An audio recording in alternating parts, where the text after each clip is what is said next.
Hey, this is David. Today I'm going to show you how to test the oven temperature sensor on an electric Whirlpool range with an oven that won't heat. The oven temperature sensor monitors the oven's interior temperature and communicates with the main control board to keep the temperatures at a set level. Before we get started, hit those like and subscribe buttons if you want to join our do-it-yourself repair community and get notified each time we post a new video guide. With over 2 million products in stock and the know-how to help you do it yourself, we are AppliancePartsPros.com. First, we need to get our tools together. Today, we'll need a multimeter and a Phillips head screwdriver.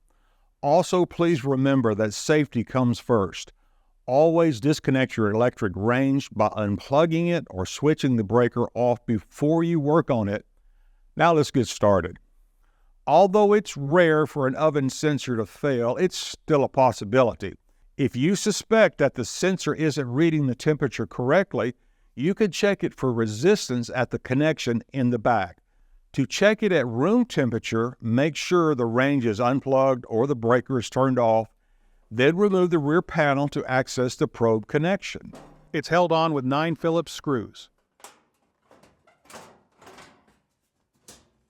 Disconnect the plug and set your multimeter to resistance.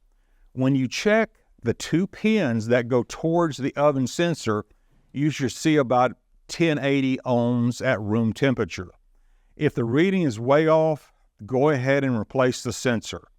It's also possible for the sensor to read correctly at room temperature and still fail under high heat. To reassemble, plug the sensor back in and put the rear panel back on. Don't forget to plug the range back in or switch the breaker back on.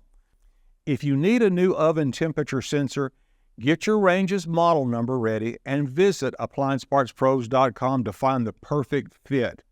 With access to more than 2 million parts and fast shipping, repairs couldn't be easier. We'd also like to hear about your experience, so drop a comment below to let us know if this video was useful to you. And if you haven't already, make sure to click the like and subscribe buttons to stay updated with our latest content. Thank you for tuning in.